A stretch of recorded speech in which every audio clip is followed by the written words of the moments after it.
Assalamualaikum warahmatullahi wabarakatuh. Kembali lagi dalam mata pelajaran geografi.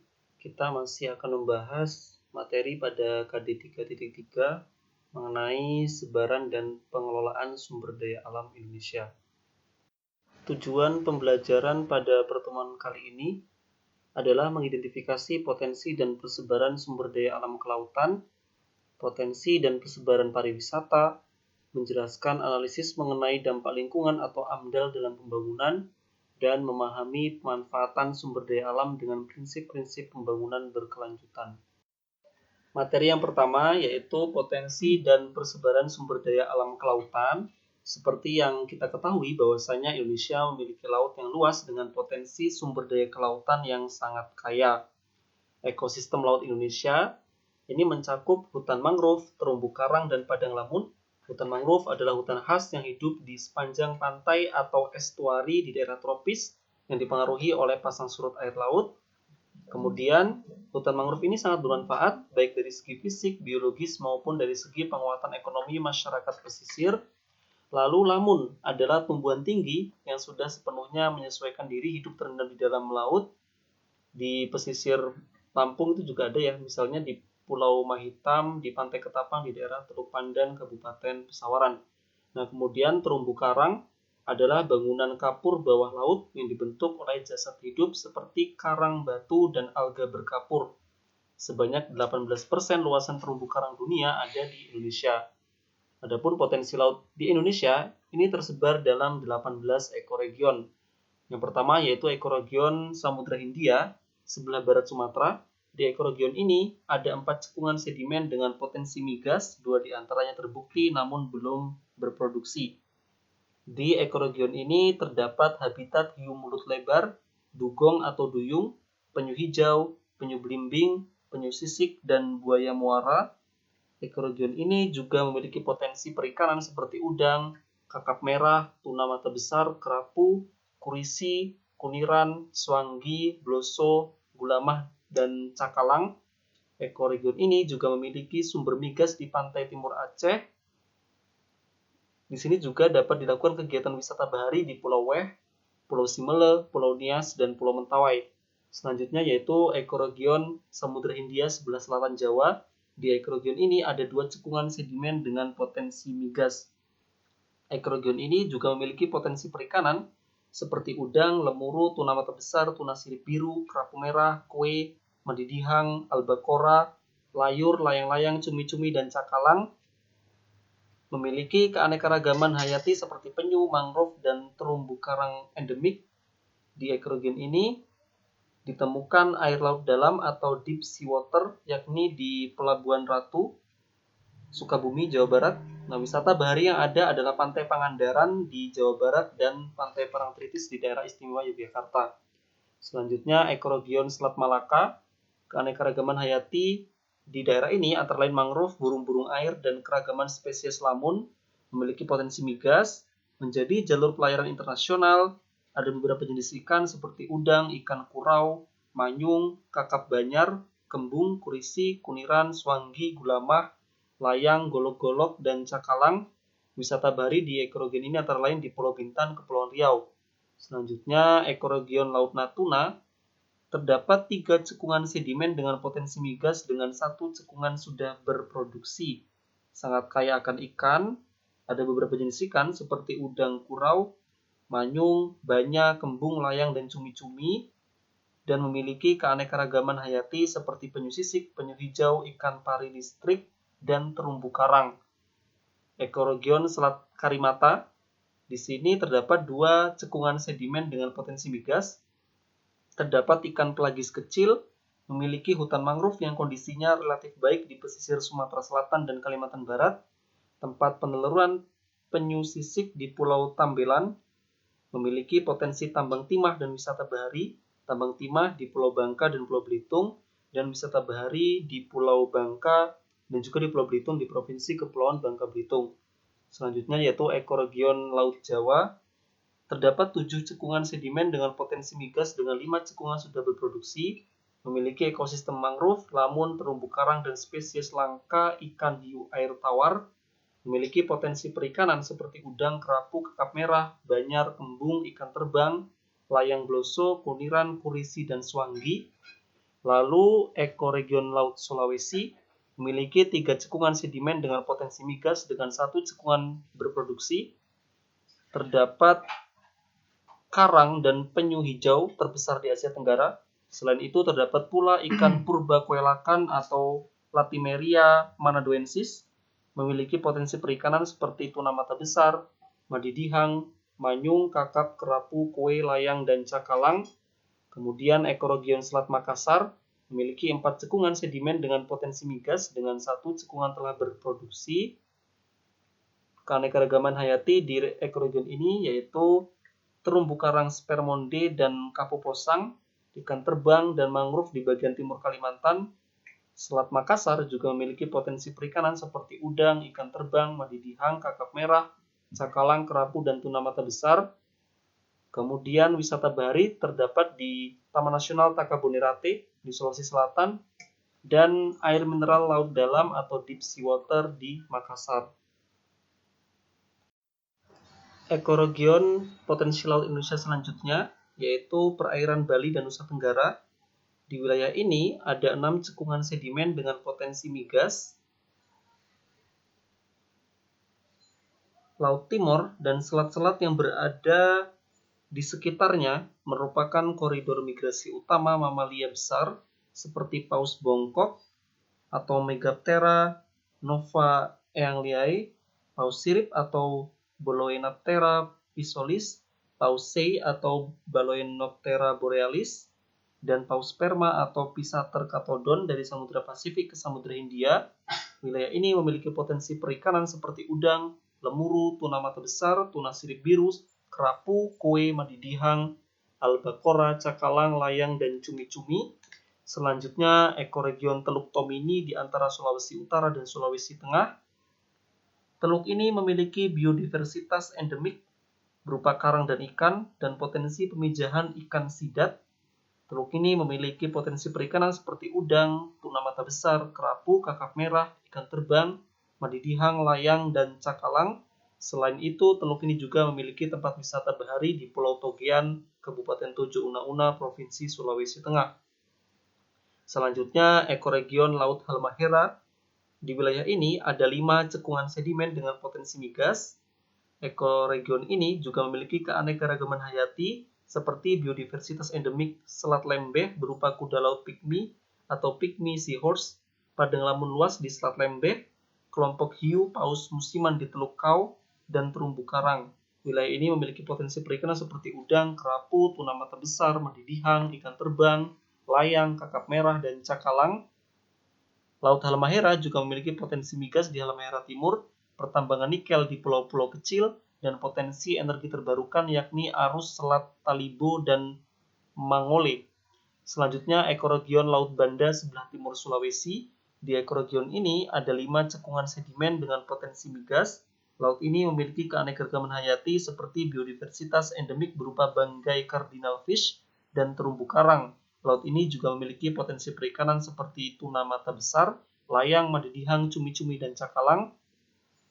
Ekoregion Laut Banda sebelah selatan Sulawesi dan Teluk Boni. Di wilayah ini ada 4 cekungan sedimen dengan potensi migas. Keanekaragaman hayati ekoregion ini adalah keanekaragaman hayati karang yang tertinggi di dunia. Contohnya terumbu karang Kepulauan Wakatobi dan Takabonerate sebagai atol terluas ketiga di dunia. Dengan kondisi seperti ini, Wakatobi dan Takabonerate menjadi salah satu tempat pariwisata. Laut ini juga memiliki potensi perikanan seperti tuna mata besar, layang, madidihang, cumi-cumi, dan cakalang. Ekoregion Laut Seram dan Teluk Bintuni. Di wilayah ini ada 4 cekungan sedimen dengan potensi migas. Keanekaragaman hayati di wilayah ini adalah keanekaragaman terumbu karang yang tinggi di Laut Seram, Kepulauan Raja Ampat, Fak-Fak, dan Kaimana.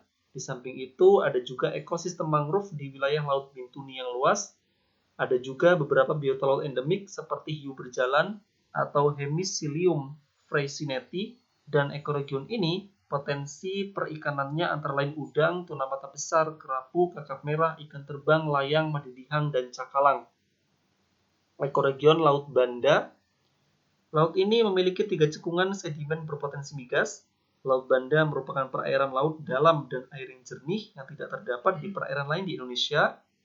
Dapat ditemukan habitat terumbu karang unik. Pulau-pulau karang kecil di busur Banda luar dan busur Banda besar merupakan karakteristik habitat di wilayah ini. Laut Banda memiliki potensi perikanan seperti madidihang, cakalang, cumi-cumi, dan tuna mata besar. Ekoregion Samudra Pasifik sebelah utara Papua. Di wilayah ini ada 2 cekungan sedimen berpotensi migas. Wilayah ini menjadi lokasi peneluran utama dan terbesar untuk spesies penyu belimbing di dunia. Di wilayah ini ada 6 jenis kima dari 8 jenis kima di dunia. Kima merupakan genus kerang-kerangan berukuran besar penghuni perairan laut hangat. Wilayah ini juga memiliki potensi perikanan, contohnya udang, madidihang, dan tuna mata besar. Ekoregion Teluk Cendrawasih. Di wilayah ini ada Cetacean, yakni kelompok mamalia laut seperti paus dan lumba-lumba. Ada juga habitat hiu paus sebagai spesies endemik. Teluk Cendrawasih merupakan tempat wisata bahari, memiliki potensi perikanan seperti udang, madidihang, tuna mata besar, dan cakalang. Sumber dayanya tidak terbarukan adalah sumber daya migas tersebar di sekitar Teluk Cendrawasih. Dan ekoregion Laut Arafura memiliki 3 cekungan sedimen berpotensi migas, yakni cekungan Aki Begah, cekungan Sahul, dan cekungan Arafura. Di wilayah ini ada mangrove paling luas di daerah selatan Papua, buaya muara, cetacean, populasi dugong paling besar di Laut Aru, dan padang lamun di Laut Aru. Selain itu, ada tempat peneluran dan mencari makan penyu hijau. Laut ini memiliki potensi perikanan seperti manyung, kurisi, kuniran, swanggi, bloso, gulamah, kakap merah, udang, dan ikan lidah. Di wilayah ini juga ada budidaya mutiara dan potensi migas. Selanjutnya yaitu potensi dan persebaran pariwisata. Menurut Undang-Undang Nomor 10 Tahun 2009 tentang Kepariwisataan, pariwisata adalah berbagai macam kegiatan wisata dan didukung berbagai fasilitas serta layanan yang disediakan oleh masyarakat, pengusaha, pemerintah, dan pemerintah daerah. Pariwisata merupakan sektor yang paling potensial mendatangkan devisa. Selain itu, pariwisata juga paling mudah menciptakan lapangan kerja. Pada tahun 2015, pariwisata Indonesia berada pada peringkat keempat dalam pemberian kontribusi devisa bagi negara. Di lingkungan negara-negara ASEAN, peringkat daya saing pariwisata Indonesia berada di urutan keempat setelah Singapura, Malaysia, dan Thailand. Adapun potensi pariwisata di Indonesia, diantaranya yaitu wisata alam, merupakan bentuk kegiatan rekreasi dan pariwisata yang memanfaatkan potensi sumber daya alam, baik dalam keadaan alami maupun setelah ada usaha budidaya. Daya tarik wisata ini berupa keanekaragaman dan keunikan lingkungan alam. Kemudian wisata budaya adalah perjalanan yang dilakukan untuk memperluas pandangan hidup dengan cara mengunjungi tempat lain atau keluar negeri untuk mempelajari keadaan rakyat, kebiasaan dan adat istiadat mereka, cara hidup mereka, serta kebudayaan dan seni mereka. Contoh objek wisata budaya antara lain situs purbakala dan budaya, seperti candi, bangunan sejarah, keraton dan kota tua, museum dan perkampungan tradisional dengan adat dan tradisi budaya masyarakat yang khas. Kemudian wisata buatan merupakan kegiatan rekreasi dan pariwisata yang memanfaatkan objek wisata yang sangat dipengaruhi oleh upaya dan aktivitas manusia. Menurut Peraturan Pemerintah Nomor 50 Tahun 2011 tentang Rencana Induk Pembangunan Kepariwisataan tahun 2010 sampai 2025, perwilayahan pembangunan destinasi pariwisata nasional mencakup yang pertama yaitu 50 destinasi pariwisata nasional atau DPN yang tersebar di 34 provinsi. Destinasi ini berskala nasional. Adapun contohnya yaitu Banda Aceh, Weh dan sekitarnya di Provinsi Aceh dengan citra pariwisata Veranda of Islam in Indonesia dan Indonesian Veranda of Mecca. Kemudian contoh di Pulau Jawa yaitu Jakarta, Kepulauan Seribu dan sekitarnya dengan citra pariwisata Enjoy Jakarta dan Jakarta Living Colorfully. Kemudian di Pulau Kalimantan, di kawasan Pontianak, Singkawang dan sekitarnya dengan citra Gateway to Borneo. Lalu di kawasan Bali dan Kepulauan Nusa Tenggara, yaitu di Bali, Nusa Lembongan dan sekitarnya dengan citra pariwisata The Last Paradise, Bali Island of the Gods, The World Best Island, Morning of the World, dan The Inspiration Island. Kemudian di kawasan Pulau Sulawesi, yaitu di Makassar, Takabonerate dan sekitarnya dengan citra Makassar Historic Heritage City. Kemudian di Kepulauan Maluku, yaitu di kawasan Halmahera, Morotai dan sekitarnya dengan citra The Spice Island dan Undiscovered Chain of Island in Eastern Indonesia. Kemudian di Pulau Papua, yaitu di kawasan Sorong, Raja Ampat dan sekitarnya dengan citra World Best Dive Destination, The Last Best Place, Best Underwater Biodiversity, dan World Most Beautiful Diving Destination. Kemudian ada 88 kawasan strategis pariwisata nasional atau KSPN yang tersebar di 50 DPN. Nah, kawasan strategis pariwisata nasional ini merupakan kawasan memiliki fungsi utama pariwisata atau memiliki potensi untuk pengembangan pariwisata nasional yang mempunyai pengaruh penting dalam satu atau lebih aspek seperti pertumbuhan ekonomi, sosial, dan budaya, pemberdayaan sumber daya alam, daya dukung lingkungan hidup, serta pertahanan dan keamanan. Adapun beberapa contoh KSPN yang ada di Indonesia, yaitu KSPN Kintamani Danau Batu dan sekitarnya di Pulau Bali. Kemudian ada KSPN Pangandaran dan sekitarnya di Jawa Barat, KSPN Bitung Lembeh dan sekitarnya di Sulawesi Utara, KSPN Palembang Kota dan sekitarnya atau Sungai Musi di Sumatera Selatan, KSPN Alor Kalabahi dan sekitarnya di Nusa Tenggara Timur, dan KSPN Waikabuba Manupeu Tanah Deru dan sekitarnya di Pulau Sumba, Provinsi Nusa Tenggara Timur. Materi selanjutnya yaitu analisis mengenai dampak lingkungan atau AMDAL dalam pembangunan. Sumber daya alam Indonesia yang sangat kaya digunakan untuk pembangunan, dan pembangunan ini tentu dapat menimbulkan pencemaran lingkungan. Menurut Undang-Undang Republik Indonesia Nomor 32 Tahun 2009 tentang Perlindungan dan Pengelolaan Lingkungan Hidup, salah satu instrumen pencegahan pencemaran dan atau kerusakan lingkungan hidup adalah analisis mengenai dampak lingkungan atau AMDAL.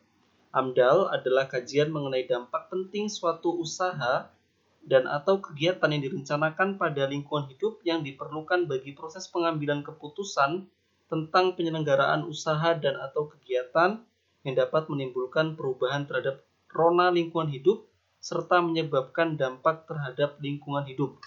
Pada intinya, AMDAL ini dilakukan sebelum, ketika, dan setelah dilaksanakannya pembangunan yang dianalisis mengenai dampak dari pembangunan suatu objek terhadap lingkungan hidup maupun masyarakat yang tinggal di sekitarnya, yang nantinya akan menghasilkan solusi-solusi yang dibutuhkan demi kebaikan lingkungan hidup di masa yang akan datang. Nah, kriteria usaha dan atau kegiatan yang berdampak penting yang wajib dilengkapi dengan AMDAL terdiri atas pengubahan bentuk lahan dan bentang alam, eksploitasi sumber daya alam baik yang terbarukan maupun yang tidak terbarukan, proses dan kegiatan yang secara potensial dapat menimbulkan pencemaran dan atau kerusakan lingkungan hidup, serta pemborosan dan kemerosotan sumber daya alam dalam pemanfaatannya, proses dan kegiatan yang hasilnya dapat memengaruhi lingkungan alam, lingkungan buatan, serta lingkungan sosial dan budaya, proses dan kegiatan yang hasilnya akan memengaruhi pelestarian kawasan konservasi sumber daya alam dan atau perlindungan cagar budaya, introduksi jenis tumbuh-tumbuhan, hewan dan jasad renik, pembuatan dan penggunaan bahan hayati dan non-hayati, kegiatan yang mempunyai risiko tinggi dan atau memengaruhi pertahanan negara, dan penerapan teknologi yang diperkirakan mempunyai potensi besar untuk memengaruhi lingkungan hidup. Ketentuan lebih lanjut mengenai jenis usaha dan atau kegiatan yang wajib dilengkapi dengan AMDAL diatur dalam Peraturan Menteri Negara Lingkungan Hidup Republik Indonesia Nomor 5 Tahun 2012 tentang jenis rencana usaha dan atau kegiatan yang wajib memiliki analisis mengenai dampak lingkungan hidup. Menurut peraturan menteri tersebut, jenis rencana usaha dan atau kegiatan yang wajib memiliki AMDAL ditetapkan berdasarkan potensi dampak penting bagi setiap jenis usaha dan atau kegiatan tersebut yang ditetapkan berdasarkan besarnya jumlah penduduk yang akan terkena dampak rencana usaha dan atau kegiatan, luas wilayah penyebaran dampak, intensitas dan lamanya dampak berlangsung, banyaknya komponen lingkungan hidup lain yang akan terkena dampak, sifat kumulatif dampak, berbalik atau tidak berbaliknya dampak, kriteria lain sesuai dengan perkembangan ilmu pengetahuan dan teknologi, referensi internasional yang diterapkan oleh beberapa negara sebagai landasan kebijakan tentang AMDAL, dan ketidakpastian kemampuan teknologi yang tersedia untuk menanggulangi dampak penting negatif yang akan timbul. Jenis rencana usaha dan atau kegiatan yang wajib memiliki analisis mengenai dampak lingkungan hidup adalah bidang multisektor berisi jenis kegiatan yang bersifat lintas sektor. Jenis kegiatan yang tercantum dalam bidang multisektor merupakan kewenangan kementerian atau lembaga pemerintah non-kementerian terkait sesuai dengan ketentuan peraturan perundang-undangan. Misalnya, reklamasi wilayah pesisir dan pulau-pulau kecil dengan luas areal reklamasi lebih dari atau sama dengan 25 hektar dan volume material timbunan lebih dari atau sama dengan 500.000 meter kubik atau panjang reklamasi lebih dari atau sama dengan 50 meter atau tegak lurus ke arah laut dari garis pantai. Selanjutnya, bidang pertahanan. Secara umum, kegiatan yang berkaitan dengan aktivitas militer skala atau besaran tertentu yang berpotensi menimbulkan dampak penting, yaitu antara lain potensi terjadinya ledakan serta keresahan sosial akibat kegiatan operasional dan penggunaan lahan yang cukup luas. Bidang pertanian.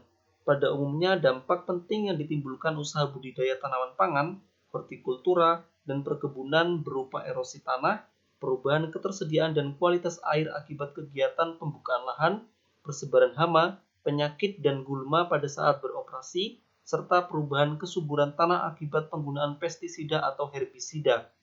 Bidang perikanan dan kelautan, pada umumnya, dampak penting yang ditimbulkan usaha budidaya tambak udang dan ikan adalah perubahan ekosistem perairan dan pantai, hidrologi dan bentang alam. Bidang kehutanan, pada umumnya dampak penting yang ditimbulkan adalah gangguan terhadap ekosistem hutan, hidrologi, keanekaragaman hayati, hama penyakit, bentang alam, dan potensi konflik sosial. Bidang perhubungan, misalnya pembangunan jalur kereta api berpotensi menimbulkan dampak berupa emisi, gangguan lalu lintas, kebisingan, getaran, gangguan pandangan, ekologis, dampak sosial, gangguan jaringan prasarana sosial, misalnya gas, listrik, air minum, telekomunikasi, serta dampak perubahan kestabilan lahan, land subsidence, dan air tanah. Bidang teknologi satelit, misalnya pembangunan fasilitas pembuatan propelan roket. Jenis rencana usaha dan atau kegiatan yang wajib memiliki analisis mengenai dampak lingkungan hidup yang selanjutnya, yaitu bidang perindustrian. Sebagai contoh, industri semen dengan proses klinker adalah industri semen yang kegiatannya menyatu dengan kegiatan penambangan. Bidang pekerjaan umum, beberapa kegiatan pada bidang pekerjaan umum mempertimbangkan skala atau besaran kawasan perkotaan seperti metropolitan, besar, sedang, dan kecil yang menggunakan kriteria yang diatur dalam peraturan perundangan yang berlaku yang mengatur tentang penyelenggaraan penataan ruang, yaitu Peraturan Pemerintah Nomor 15 Tahun 2010 tentang penyelenggaraan penataan ruang atau penggantinya, misalnya pembangunan bendungan atau waduk atau jenis tampungan air lainnya. Bidang perumahan dan kawasan permukiman, dampak pentingnya antara lain efek pembangunan terhadap lingkungan sekitar, seperti mobilisasi material, manusia, dan lalu lintas. Bidang energi dan sumber daya mineral, terkait dengan proses produksi yang memberi dampak penting seperti perubahan terhadap struktur dan stabilitas tanah. Bidang pariwisata, pada umumnya dampak penting yang ditimbulkan adalah gangguan terhadap ekosistem, hidrologi, bentang alam, dan potensi konflik sosial. Bidang ketenaga nukliran, secara umum kegiatan-kegiatan yang berkaitan dengan pengembangan dan penggunaan teknologi nuklir selalu memiliki potensi dampak dan risiko radiasi. Dan yang terakhir, yaitu bidang pengelolaan limbah bahan beracun dan berbahaya atau B3, kegiatan yang menghasilkan limbah B3 berpotensi menimbulkan dampak terhadap lingkungan dan kesehatan manusia, terutama kegiatan yang dipastikan akan mengonsentrasikan limbah B3 dalam jumlah besar tertentu. Rencana usaha dan atau kegiatan yang dilakukan di dalam kawasan lindung dan atau berbatasan langsung dengan kawasan lindung juga wajib memiliki AMDAL. Kawasan lindung yang dimaksud adalah kawasan hutan lindung, kawasan bergambut, kawasan resapan air, sempadan atau sepanjang pinggiran pantai, sempadan atau kanan kiri atau bantaran sungai. Kawasan lindung wajib AMDAL lainnya yaitu kawasan sekitar danau atau waduk, suaka marga satwa dan suaka marga satwa laut, cagar alam dan cagar alam laut, kawasan pantai berhutan bakau, taman nasional dan taman nasional laut. Selanjutnya yaitu taman hutan raya. Di Provinsi Lampung ada Taman Hutan Raya Wan Abdurrahman di Kabupaten Pesawaran, kemudian Taman Wisata Alam dan Taman Wisata Alam Laut, kawasan cagar budaya dan ilmu pengetahuan, kawasan cagar alam geologi. Diambil contoh di Provinsi Jawa Tengah di Karangsambung Kabupaten Kebumen, dan kawasan imbuhan air tanah. Selanjutnya yaitu sempadan mata air, kawasan perlindungan plasma nutfah, kawasan pengungsian satwa, terumbu karang, dan kawasan koridor bagi jenis satwa atau biota laut yang dilindungi. Dokumen AMDAL menjadi dasar penetapan keputusan kelayakan lingkungan hidup. Adapun dokumen AMDAL memuat pengkajian mengenai dampak rencana usaha dan atau kegiatan, evaluasi kegiatan di sekitar lokasi rencana usaha dan atau kegiatan, saran masukan serta tanggapan masyarakat terhadap rencana usaha dan atau kegiatan, perakiraan terhadap besaran dampak serta sifat penting dampak yang terjadi jika rencana usaha dan atau kegiatan tersebut dilaksanakan, evaluasi secara holistik terhadap dampak yang terjadi untuk menentukan kelayakan atau ketidaklayakan lingkungan hidup, dan rencana pengelolaan dan pemantauan lingkungan hidup. Dokumen AMDAL disusun oleh pemrakarsa yang memiliki sertifikat kompetensi penyusun AMDAL dengan melibatkan masyarakat tertentu seperti pihak yang terkena dampak, pemerhati lingkungan hidup, dan pihak yang terpengaruh atas segala bentuk keputusan dalam proses AMDAL. Dokumen ini dinilai oleh Komisi Penilai AMDAL yang dibentuk oleh Menteri, Gubernur, atau Bupati, Wali Kota sesuai dengan kewenangannya. Berdasarkan hasil penilaian Komisi Penilai AMDAL, Menteri, Gubernur, atau Bupati Wali Kota menetapkan keputusan kelayakan atau ketidaklayakan lingkungan hidup sesuai dengan kewenangannya. Adapun skupnya, jikalau berkaitan dengan hajat nasional seperti pembangunan bandara internasional yang menghubungkan antar provinsi, maka dokumen dilaporkan kepada Menteri.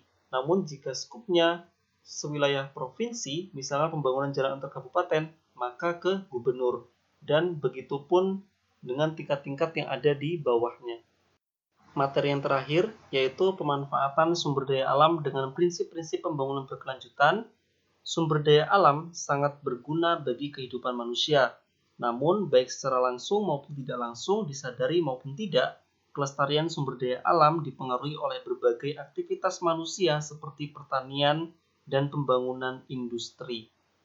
Menurut Undang-Undang Republik Indonesia Nomor 32 Tahun 2009 tentang Perlindungan dan Pengelolaan Lingkungan Hidup, pembangunan berkelanjutan adalah upaya sadar dan terencana yang memadukan aspek lingkungan hidup, sosial, dan ekonomi ke dalam strategi pembangunan untuk menjamin keutuhan lingkungan hidup serta keselamatan, kemampuan, kesejahteraan, dan mutu hidup generasi masa kini dan generasi masa depan. Istilah pembangunan berkelanjutan pertama kali diperkenalkan oleh World Commission on Environment and Development atau WCED dalam laporan Brundtland yang berjudul Our Common Future atau Masa Depan Kita Bersama. Adapun terdapat 5 prinsip utama dalam pembangunan berkelanjutan, yaitu prinsip keadilan antar generasi atau intergenerational equity berdasarkan gagasan bahwa generasi sekarang menguasai sumber daya alam yang ada di bumi sebagai titipan untuk dipergunakan generasi yang akan datang. Kemudian prinsip keadilan dalam satu generasi atau intragenerational equity menekankan keadilan dalam satu generasi. Hal ini mencakup keberhasilan memenuhi kebutuhan-kebutuhan dasar atau tidak, terdapatnya kesenjangan antara individu dan kelompok-kelompok masyarakat dalam pemanfaatan sumber daya alam. Prinsip pencegahan dini atau precautionary principle mengandung pengertian bahwa seandainya muncul ancaman signifikan berupa kerusakan lingkungan yang tidak dapat dipulihkan atau irreversible, pada waktu yang sama tidak ada temuan atau pembuktian ilmiah yang pasti dan konklusif dapat menjadi alasan untuk menunda usaha pencegahan. Dalam keadaan seperti ini, upaya-upaya untuk mencegah kerusakan lingkungan harus segera dilakukan. Prinsip perlindungan keanekaragaman hayati atau Conservation of Biological Diversity yang menjadi target utama pembangunan berkelanjutan. Hal ini disebabkan sumber daya ekologis atau ecological resources memberikan banyak keuntungan bagi manusia. Dan prinsip internalisasi biaya lingkungan dan mekanisme insentif atau internalization of environment cost and incentive mechanism. Prinsip internalisasi biaya lingkungan berisi gagasan bahwa biaya lingkungan dan biaya sosial harus diintegrasikan dalam proses pengambilan keputusan tentang penggunaan sumber-sumber alam. Paradigma pembangunan berkelanjutan berisi dua konsep kunci, yaitu konsep kebutuhan untuk kehidupan yang lebih baik, khususnya kaum miskin di dunia. Dalam konsep ini, ada pengakuan bahwa pembangunan harus memenuhi kebutuhan dasar manusia, khususnya kaum miskin. Yang kedua, yaitu gagasan keterbatasan kemampuan lingkungan untuk memengaruhi kebutuhan sekarang dan masa depan. Dalam konsep ini, ada pengakuan bahwa aktivitas manusia hendaknya tidak mengabaikan keterbatasan lingkungan. Gagasan pembangunan berkelanjutan dibicarakan kembali pada Konvensi Tingkat Tinggi atau KTT Bumi di Rio de Janeiro, Brazil pada tahun 1992 yang bertujuan mengatasi masalah perlindungan lingkungan dan pembangunan sosial ekonomi. Hasil KTT Bumi di Rio de Janeiro antara lain Rio Declaration on Environment and Development atau Deklarasi Rio dan Agenda 21. Adapun 27 prinsip dalam Deklarasi Rio, yaitu manusia menjadi pusat perhatian dalam pembangunan berkelanjutan, manusia memiliki hak atas kehidupan yang sehat dan produktif dalam keselarasan dengan alam, sesuai dengan piagam PBB dan prinsip-prinsip hukum internasional, negara memiliki hak berdaulat untuk memanfaatkan sumber daya mereka sendiri berdasarkan kebijakan pengelolaan lingkungan dan pembangunan ekonominya sendiri. Hak atas pembangunan harus dilaksanakan secara adil untuk memenuhi kebutuhan pembangunan dan lingkungan bagi generasi sekarang dan generasi mendatang. Dalam rangka mencapai pembangunan berkelanjutan, perlindungan lingkungan harus menjadi bagian integral dari proses pembangunan dan tidak boleh dianggap terpisah dari proses itu. Semua negara dan bangsa akan bekerja sama dalam tugas penting untuk memberantas kemiskinan sebagai kebutuhan mutlak pembangunan berkelanjutan. Situasi khusus dan kebutuhan negara-negara berkembang, khususnya negara-negara yang kurang berkembang dan negara-negara yang paling rentan terhadap gangguan lingkungan harus diberikan prioritas khusus. Negara-negara harus bekerja sama dalam semangat kemitraan global untuk melestarikan, melindungi, dan memulihkan kesehatan dan keutuhan ekosistem bumi. Untuk mencapai pembangunan berkelanjutan dan kualitas kehidupan yang lebih tinggi bagi seluruh rakyatnya, negara harus mengurangi dan menghilangkan pola-pola produksi dan konsumsi yang tidak berkelanjutan dan mempromosikan kebijakan demografis yang lebih sesuai.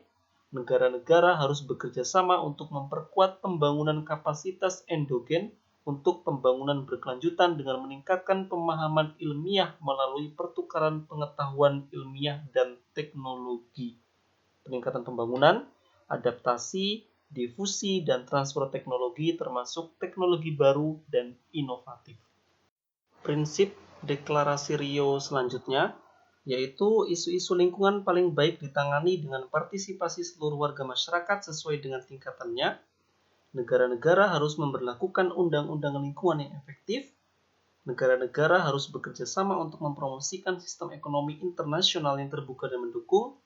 Tiap negara harus mengembangkan hukum nasional tentang kewajiban dan kompensasi bagi para korban pencemaran dan kerusakan lingkungan lainnya.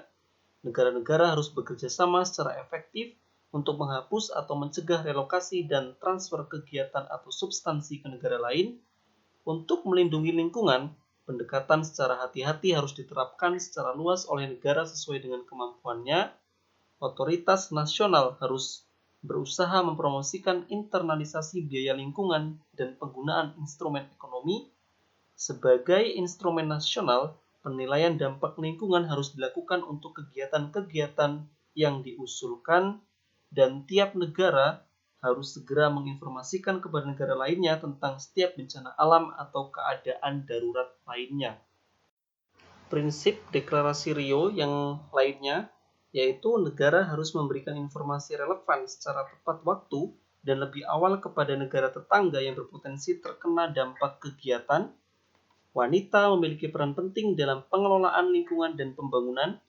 Kreativitas, cita-cita, dan keberanian para pemuda dunia harus dikembangkan.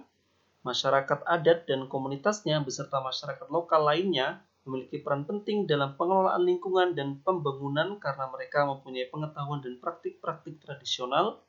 Lingkungan dan sumber daya alam masyarakat yang mengalami penindasan, dominasi, dan penjajahan harus dilindungi. Perang mengakibatkan kehancuran terhadap pembangunan berkelanjutan. Perdamaian, pembangunan, dan perlindungan lingkungan saling bergantung dan tidak dipisahkan. Negara harus menyelesaikan semua sengketa lingkungan secara damai dan dengan cara yang tepat sesuai dengan Piagam Perserikatan Bangsa-Bangsa, dan negara dan rakyat harus bekerja sama dengan itikat baik dan dalam semangat kemitraan dalam memenuhi prinsip-prinsip yang terkandung dalam deklarasi ini dan dalam pengembangan lebih lanjut dari hukum internasional di bidang pembangunan berkelanjutan. Rencana aksi untuk melaksanakan prinsip-prinsip yang terdapat dalam Deklarasi Rio ini ditemukan dalam Agenda 21. Agenda 21 merupakan program perwujudan pola pembangunan berkelanjutan. Ada 4 pokok cakupan Agenda 21, yaitu dimensi sosial dan ekonomi mencakup kerjasama internasional untuk mempercepat pembangunan berkelanjutan negara berkembang, serta kebijakan domestiknya, memerangi kemiskinan, mengubah pola konsumsi, dinamika demografi dan keberlanjutan, perlindungan dan peningkatan kesehatan manusia, promosi pembangunan permukiman manusia berkelanjutan, serta integrasi lingkungan dan pembangunan dalam pengambilan keputusan. Yang kedua, konservasi dan pengelolaan sumber daya untuk pembangunan yang mencakup perlindungan atmosfer, pendekatan terintegrasi dalam perencanaan dan manajemen sumber daya lahan, memerangi deforestasi, pengelolaan ekosistem yang rawan, memerangi penggurunan dan kekeringan, pembangunan pegunungan berkelanjutan, mempromosikan pertanian yang berkelanjutan dan pembangunan perdesaan, konservasi keanekaragaman hayati, pengelolaan bioteknologi ramah lingkungan, perlindungan lautan, semua jenis laut termasuk tertutup dan semi tertutup, serta wilayah pesisir dan perlindungan. Yang ketiga, yaitu penguatan peran kelompok-kelompok utama yang mencakup aksi global untuk wanita menuju pembangunan berkelanjutan dan berkeadilan, anak-anak dan pemuda dalam pembangunan berkelanjutan, mengakui dan memperkuat peran masyarakat adat dan komunitas mereka, penguatan peran organisasi non-pemerintah, mitra untuk pembangunan berkelanjutan, prakarsa otoritas lokal menunjang Agenda 21, penguatan peran pekerja dan serikat buruh mereka, memberdayakan peranan bisnis dan industri, komunitas ilmuwan dan teknologi, serta memberdayakan peran petani. Dan pokok cakupan yang keempat, yaitu sarana implementasi yang mencakup sumber keuangan dan mekanismenya, pengalihan teknologi ramah lingkungan, kerjasama serta pengembangan kapasitas ilmu pengetahuan untuk pembangunan berkelanjutan, promosi pendidikan, kesadaran publik dan latihan, mekanisme nasional dan kerjasama internasional, untuk pembangunan kapasitas di negara berkembang, pengaturan kelembagaan internasional, instrumen dan mekanisme hukum internasional, dan informasi untuk pengambilan keputusan. Strategi nasional untuk pembangunan berkelanjutan dituangkan dalam Agenda 21 Indonesia.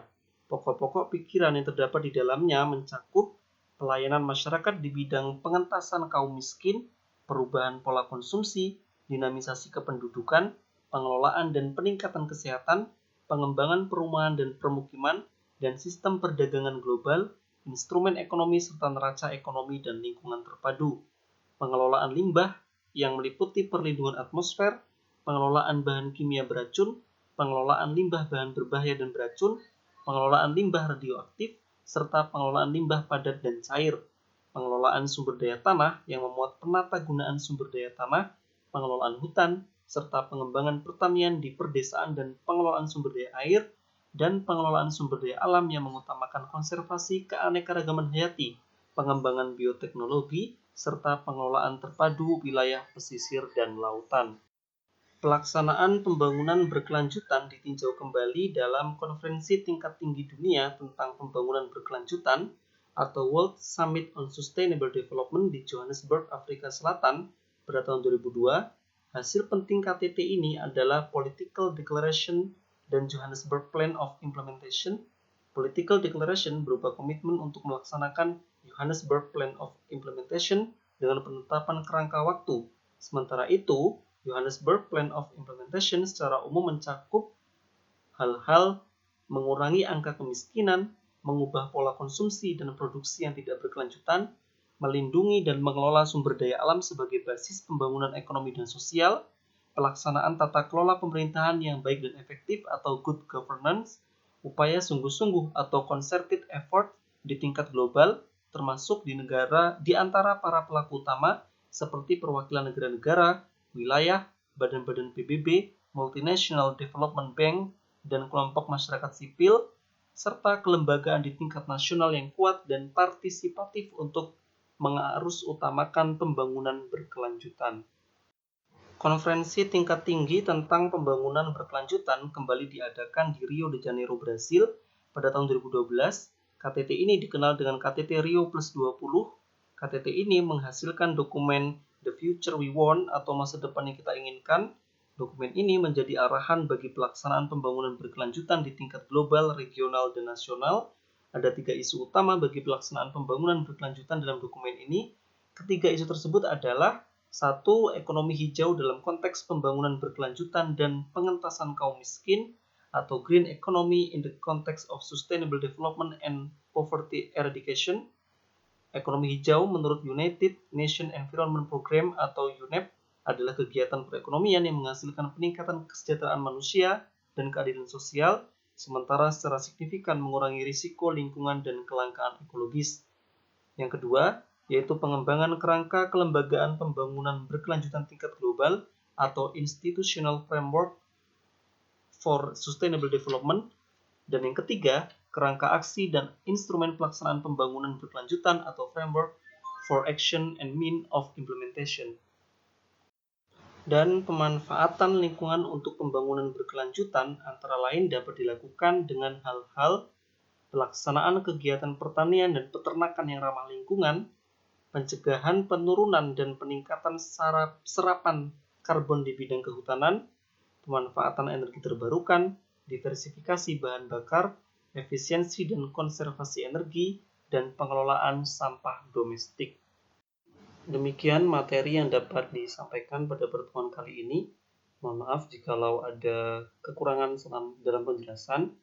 Assalamualaikum warahmatullahi wabarakatuh.